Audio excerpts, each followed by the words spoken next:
Breaking news समोर येते। निवडणूक आयोगासोबत सलग 2 दिवस बैठक झाल्यानंतर पत्रकार परिषदेतनं उद्धव ठाकरे आणि राज ठाकरेंनी निवडणूक आयोगाच्या कारभारावर ताशेरे ओढलेत। ठाकरे बंधूंच्या आरोपांवर मुख्यमंत्री देवेंद्र फडणवीसांनी सुद्धा आता प्रत्युत्तर दिलंय। पाहूयात। आम्ही फक्त त्यांच्यासमोर एवढंच सांगितलं की या मतदार याद्या जोपर्यंत सुधारणा होत नाही, तुमची सुधारणा होत नाही, तोपर्यंत निवडणुका तुम्ही घेऊ नका।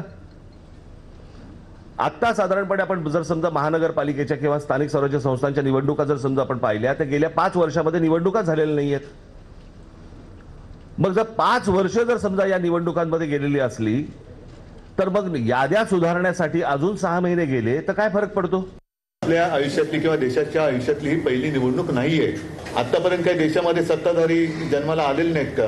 तर आता हा जो काही खेळ चाललेला आहे हा सरळ सगळा हा खोटा कारभार चाललेला आहे। आणि म्हणून मला असं वाटतं आम्ही त्यांना जे काय सांगितले की जोपर्यंत ह्या याद्यांमध्ये सुधारणा होत नाही तोपर्यंत निवडणुका घेऊ नये। पराभव स्वीकारावा, जनतेत जावं, पुन्हा निवडणुकीला उभं राहावं, पण यांचा कोणाचाही भारतीय संविधानावर विश्वास नाही, संविधानाने तयार केलेल्या संस्थांवर विश्वास नाही, केवळ नरेटिव्ह तयार करण्याचं काम आहे। आणि म्हणून या 2 दिवसाच्या त्यांच्या चक्रा फियास्को आहे, फियास्को।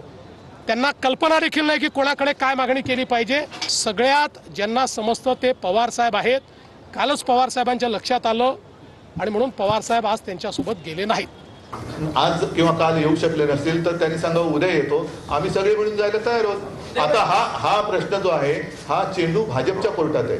त्यांचा जर का त्यांची जर का ह्याच्यात ढवळाढवळ नसेल तर त्यांनी आमच्या शिष्टमंडळात सामील व्हावं आणि आम्ही जी मागणी करतो ती त्यांनी करावी। कोणीतरी आम्हालाही आव्हान केलंय, हो आमचीही सगळं सहकार्य करण्याची तयारी आहे। इलेक्शन चांगले झाले पाहिजेत, आमची तयारी आहे। वोटर लिस्टमध्ये जर काही सुधारणा करायच्या असतील आमचं त्याला पूर्ण पाठिंबा आहे। आमचं काही त्याला नाही आहे। काही ठिकाणी डुप्लिकेट नाव आहे, आज आहे का? गेले 10-20 वर्ष आहेत ती नावं। आम्ही अनेक वेळा ऑब्जेक्शन त्याच्यावर घेतलेलं आहे की डुप्लिकेट नावं आहेत म्हणून। त्यामुळे काहीतरी कुठलं तरी काढून हे कसं ते कसं, तुम्ही इतके वर्ष सत्तेत होता तेव्हाही तेच होतं। निवडणूक आयोगाच्या निमित्तानं तुम्ही महाविकास आघाडी बरोबर दिसतात, तर मला असं वाटतं मी 2017ला पण दिसलो होतो।